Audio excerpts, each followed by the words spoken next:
Hello viewers, welcome back to our channel. And ये video है historical background of Indian constitution के ऊपर। भारतीय संविधान जो आज हम ऐसा देखते हैं, जिसमें जो प्रोविजंस आज हैं, वो जो रूपरेखा है वो ऐसी क्यों है, इसके पीछे बहुत सारे प्रीवियस एक्ट्स थे जो ब्रिटिशर्स इंडिया को गवर्न करने के लिए इंडिया में लेके आए थे।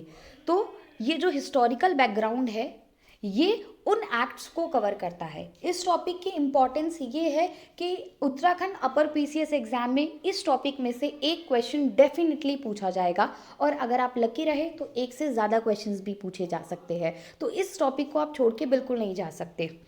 इस वीडियो में हम ये डिस्कस करने वाले हैं कि किस तरीके से हम ये सारे एक्ट्स को कवर करने वाले हैं 3 फेजेस में, जो हमारे 1773 से आए एंड 1947 तक आते गए एक टाइम पीरियड के बाद। तो वो सारी चीज़ें हम इस वीडियो में देखेंगे, ठीक है। तो आइए ये वीडियो स्टार्ट करते हैं। Historical background of Indian constitution. Independence act जो है वो हमारा 1947 में पास हुआ, और उसके बाद 26 जनवरी 1950 को हमारा जो कॉन्स्टिट्यूशन है वो लागू हुआ। उस दिन से हमारा जो इंडियन कॉन्स्टिट्यूशन है उसके हिसाब से हमारे इंडिया का एडमिनिस्ट्रेशन सारी चीज़ें काम करने लगी। लेकिन उससे पहले क्या था? उससे पहले इंडिया के एडमिनिस्ट्रेशन को कैसे चलाया जाता था, कैसे यहाँ के लोगों को कंट्रोल किया जाता था, यहाँ के अफेयर्स को कंट्रोल किया जाता था, क्यों हमारा जो इंडियन कॉन्स्टिट्यूशन है उसका जो स्वरूप आज ऐसा है वो ऐसा क्यों है, ये सारे क्वेश्चंस के आंसर्स हमको तभी मिल पाएंगे जब हम पूरी हिस्ट्री देखेंगे हमारे इंडियन कॉन्स्टिट्यूशन की। What happened in India before the year 1947।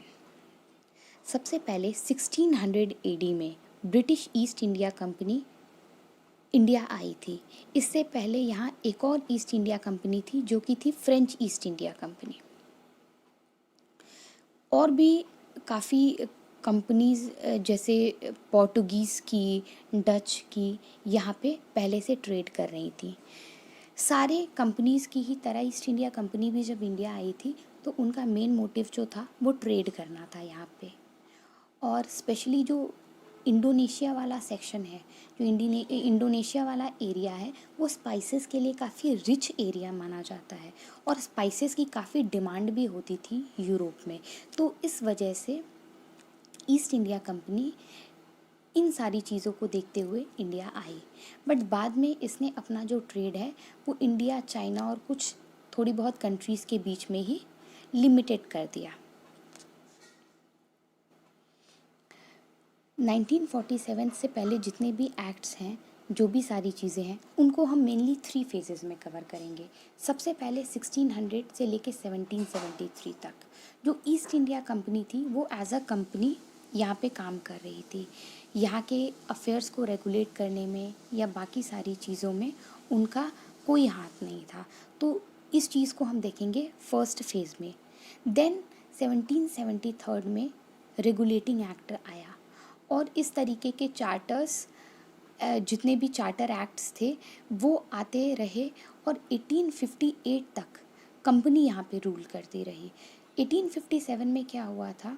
Revolution हुआ था, आपका 1857 की क्रांति हुई थी। तो उसके बाद क्या हुआ था कि जो भी एडमिनिस्ट्रेशन था इंडिया का वो ब्रिटिश क्राउन ने कंपनी से अपने हाथों में ले लिया। तो वहीं से थर्ड फेज़ स्टार्ट होता है, और ये थर्ड फेज़ 1858 से लेके 1947 तक चलता है, और फाइनली 1947 में इंडिया को इंडिपेंडेंस मिल जाती है। तो हम भी इन्हीं 3 फेजेस में इन सारी चीज़ों को अच्छे से स्टडी करेंगे। इसके आगे एक्ट ऑफ 1773 ये हम नेक्स्ट वीडियो में डिस्कस करेंगे। So thank you.